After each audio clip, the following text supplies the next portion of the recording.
কেমন আছো সবাই? আশা করছি সবাই খুব ভালো আছো। আমিও খুব ভালো আছি।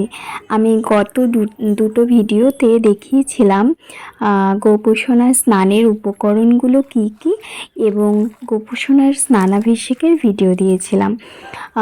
আর এই ভিডিওতে আমি দেখাবো যে আমি আমার গোপুসোনার জন্মদিনে গোপুসোনার জন্য তালের কি কি আইটেম করেছিলাম।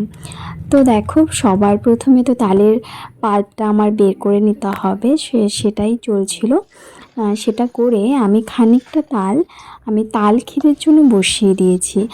আর এই তাল ক্ষীরের জন্য বসানো তালটা বেশ খানিকক্ষণ ধরেই জাল করতে হয়।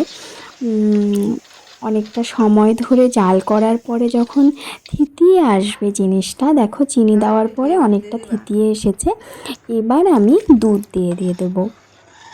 বলে রাখা ভালো, এই দুধটা আমি এক্সট্রা করে আগে এই দুধটাও খুব ঘন করে জাল দিয়ে নিয়েছিলাম, যাতে আমার তাল ক্ষীরটা আরও বেশি সুস্বাদু হয়।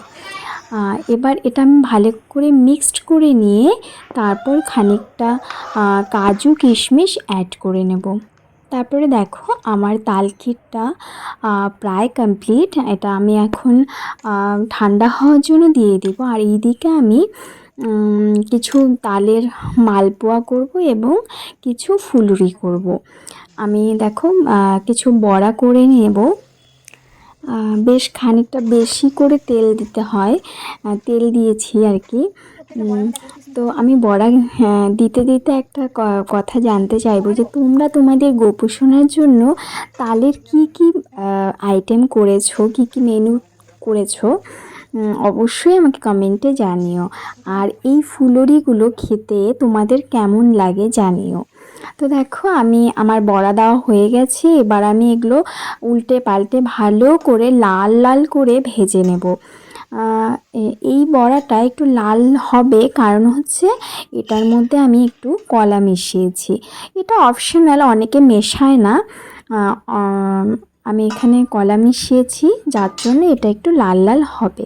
এই দেখো, আমি অনেকটা পরিমাণে বড়া করে নিয়েছি। এবার আমি মালপোয়াগুলো ভেজে নেব। মালপোয়াগুলো কিন্তু একবার একটা করেই ভাজতে হয়, যার জন্য মালপোয়া ভাজতে ভীষণ সময় সাপেক্ষর ব্যাপার। তো দেখো, আমি অল্প কিছু মালপোয়াও করে নিয়েছি। এবার আমি ঠাকুরের আসন সাজিয়ে নিয়েছি আর এদিকে সব আয়োজন করে নিয়েছি। আমার আয়োজন নিয়ে আমি একটা ফুল কমপ্লিট ভিডিও নিয়ে আসব। আসলে এত ভিডিও সব যদি এক ভিডিওতে আমি অ্যাড করি সেটা অনেকটা লম্বা হয়ে যাচ্ছে, যার জন্য আমি একটু সেকশন করেই দিচ্ছি। আজকের মতো তাহলে টাটা।